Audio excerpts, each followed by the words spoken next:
Քաղաքական դաշտում տեղեկատվական նոր պայթյուն է։ Ռուսալեզու հետաքննական հարթակներից մեկի The Insider-ի հրապարակումները տարածվել են մեծ արագությամբ, առաջ բերելով լուրջ հարցեր եւ նույնքան լուրջ կասկածներ։ Սամվել Կարապետյանի, Նարեկ Կարապետյանի եւ Գագիկ Ծառուկյանի վերաբերյալ տեղեկություններ են հրապարակվել հատուկ ծառայությունների հետ կապերից մինչեւ ֆինանսական հոսքեր։ Բայց բաց է մնում հարցը՝ ով է կանգնած այս հրապարակումների հետևում եւ ինչու հենց հիմա։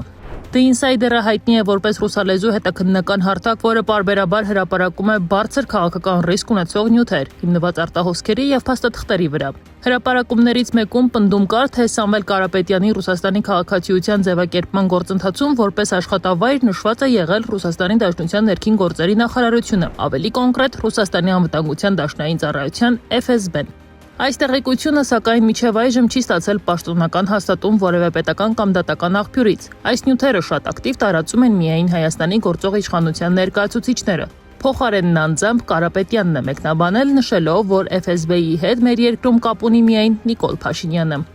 Այդ հրապարակումը Նիկոլ Փաշինյանի ձեռքի գործն է։ Խորհուրդ եմ տալիս ձեզ նշումը եւ ես ձեզից մեկնաբանությունը։ Ուժեղ Հայաստան դաշինքի ներկայացուցիչ Նարեկ Կարապետյանը հայտարարում է, որ հրապարակումները քաղաքական ուղղորդման հետևանք են։ Նրա խոսքով դրանք կարող են լինել ներքաղաքական պատվերներ, ուղղված կոնկրետ ուժերի հեղինակության վնասերուն։ Վստահ եղեք, ուժային կառույցների մեր ընտանիքում ընդհանրապես ուժայինների աշխատակից, ուժային ծառայող երբեք ոչ զինվորական, ոչ էլ այլ ուժային ոստիկանության մեր ցեղում չի եղել։ Ինչու, որովհետև մենք տնտեսագետներ ենք, տնտեսական գործիչներ ենք։ Իսկ Կարապետյանի անցած ուղին իր ամբողջությամբ, ամբողջ հայացքի աչքի առաջ է։